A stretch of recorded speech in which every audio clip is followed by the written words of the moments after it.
So we'll talk about the basics of programming, or 6.3, just as part of the suite of exercises. So the basics are warm-up, main session and cool down. 3 workouts a week, a different muscle group each day, arms, chest, core, legs, or the whole body. The use of resistance machines, free weights, cables, and then body weight functional, enhancing sports skills and specific actions for sports like boxing or whatever sport you're doing, ballistic strength or kicking, that type of thing.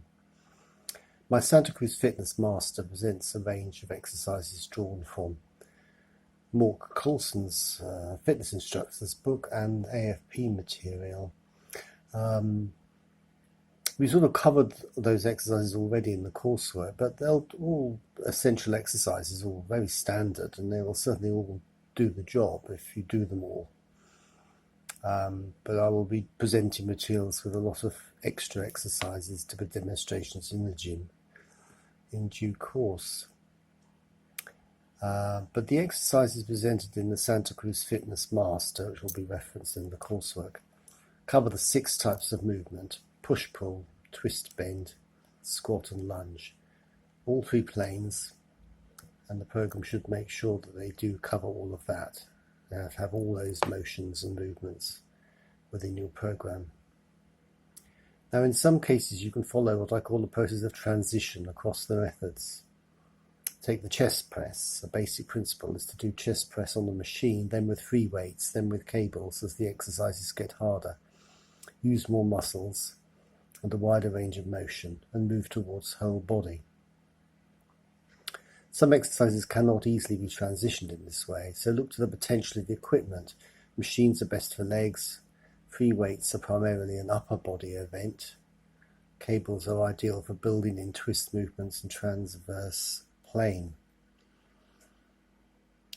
Which brings us to the free weight exercise for the legs is in a sense the absolute classic, which is the squat, weighted squat or weighted lunge, which are excellent for the core.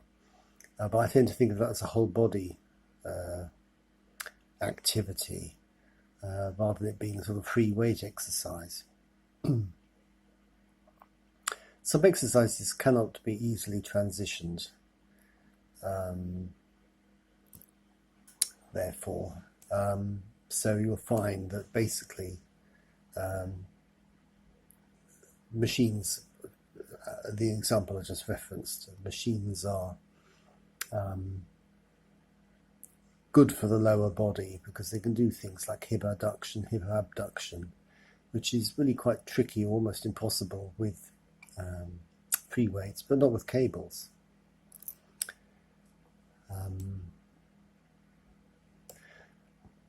The point is as well, essential point, as long as all muscle groups are covered and you are not developing some agonists excessively at the expense of antagonists, effectively weakening them and generating postural problems, all is good. So you have to bear in mind the principle of reciprocal inhibition, and you don't want to end up with muscle imbalances. You don't want your exercise to develop postural problems. And so the list of exercises that's available in all the various books and what have you, YouTube, manuals, it goes into many, many hundreds. And the main thing you have to do is to keep things simple for the client to avoid them being utterly bewildered. But get the client to think about the idea of transition. Transition applies not just to doing a free weight chest press after you've got used to the machine chest press. It can also critically mean moving from just one part of the body to the whole body. There is a balance of building in isolated exercises amid the compound work, but that's a different matter. One should avoid going too far down the route of simply working through a list of exercises. This can get a little tedious, and I find the notion of it being all about simply lifting heavier and heavier a little drab. Then again, a client who simply enjoys setting the cross trainer harder and harder, going backwards and uphill, etc., probably doesn't need a PT as a machine, in the sense this is personal trainer.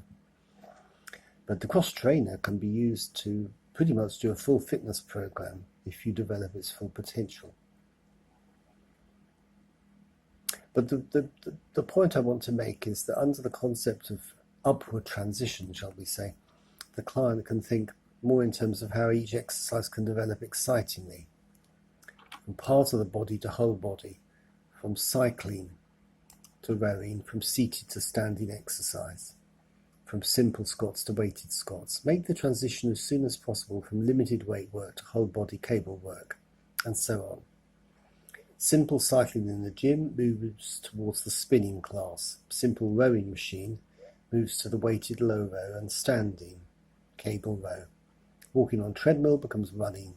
Shadow boxing becomes pad work and sparring. Seated exercise becomes standing. Squats and lunges are built into upper body exercises. But if you're doing bicep curls, then you should get into the habit of, say you're doing a standing alternating bicep curl, you could squat while you're doing that in the way that you squat when you are shadow boxing, in order to build in leg strength and mobility in a functional manner.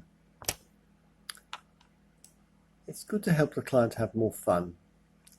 Simple resistance bands can be a nice way to make change. Battle ropes, a newish feature in bigger gyms, can be great fun. Very good upper body, in fact whole body workout. Transition like this makes things exciting for a client rather than giving them a tick list. It immediately builds ambition into the equation. It's more time effective as there is movement towards whole body exercise, doing things all in one go, which can be very time effective. And the sooner the client gets used to the whole body being worked out, the sooner they can introduce demanding body weight work into their routines. One might even take the view to finish here that one could skip machines and free weights altogether and simply dive straight into cables, particularly if the goal is fitness rather than bodybuilding. Just to mention something about the bike. This again is where you most closely see, in a sense, the concept of transition, because you have the basic cycling machine, or in fact it's just a basic bike in some gyms, fixed obviously, and then you have the bike machine, both the upright one and the recumbent one. The difficulty with cycling is that the upper body is not being used at all. So I always think of bikes has been an odd thing in a gym, because if you actually ride a bicycle,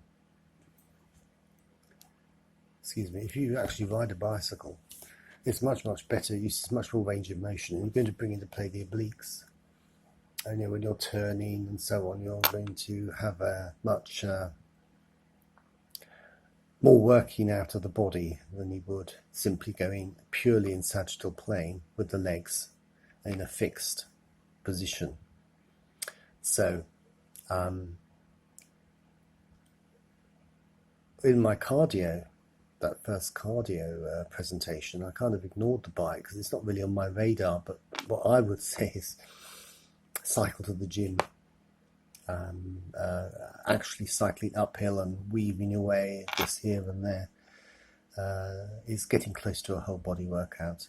So I'm not, there's a value for gym machines, bike machines in the gym, but they are very limited in their value in my opinion. And these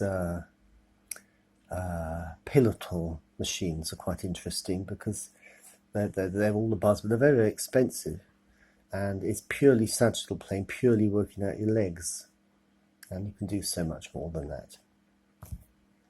That ends this particular talk about programming as part of 6.3.